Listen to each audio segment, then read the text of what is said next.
Well, again, for that restructuring of your paradigm of investment, everybody is coming at their future from either 50 to 10 years out, and really, if you get into it early or late, it doesn't really matter, but early is better, obviously.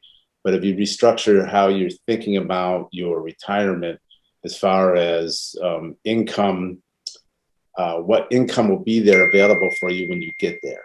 And so that's something I never considered. You just see this number when you're doing your classic investment stuff, but you don't know what the tax rate's going to be. You don't know, what the inflation is going to be. And so there's a lot of variables there that are going to be playing havoc with you if you don't have a buffer against that. And so I think that the cash flow architects really help you get past that paradigm of thought into a system that you can utilize and give yourself at least the availability of more capital with less revenue coming out of it. I'm a sports medicine and family medicine physician, retired Navy, now currently in a private practice in Eastern Carolina on the seaboard. Just having you illuminate a lot of information about retirement that I wasn't aware of. Had a pretty good foundation on where I wanted to build my portfolio for when I retired. However, I had no idea how to deal with the tax implications of cashing out on my benefits. So just meeting you that one time a few years back and getting turned on to the fact that we could invest in a benefit that we could draw off of with no tax implications was huge. And it basically restructured my thought process of where I should put the majority of my future capital. What I like most about them is twofold, really. Number one, obviously the tax implication, because I'm retired Navy, so I have tax implications with my retirement pension. I'm in 401k, have quite a bit of money in that. That will have tax implications, and obviously Social Security will have tax implications if I actually get any of that. But that's, if I do, then it will have tax implications either way.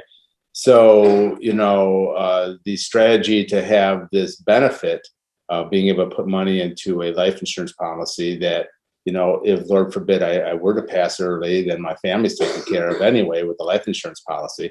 But also that if God's willing, that we're going to have a long life, we can use it as a capital resource without having any taxes. Was mind blowing to me, and really, really a great avenue of taking care of my future funds and my future family, investments in my family, grandchildren maybe going to college and stuff like that. That we'll have capital that we'll be able to really invest if we want to in all kinds of things.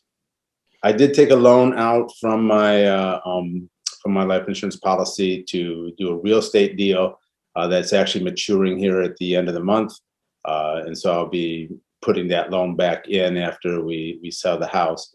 But we actually built a house out on Emerald Isle by the beach and turned that over pretty quickly, and it was a nice tidy investment. But I was able to use some of the capital from the life insurance policy to make the down payment, pay for the building of the house and everything else, and then that's going to pay off a lot of dividends with the actual revenue we gained from that this year. The other thing that I was able to do was pay off a lot of the debt that I had before, not with the insurance policy, but by taking money from where I was putting it before. I was able to pay down a lot of debt. So we're basically debt free now, except for our house, which will be about 2 years. I'll be debt free from that. Paid off business loan, paid off a camper loan, and all that kind of stuff.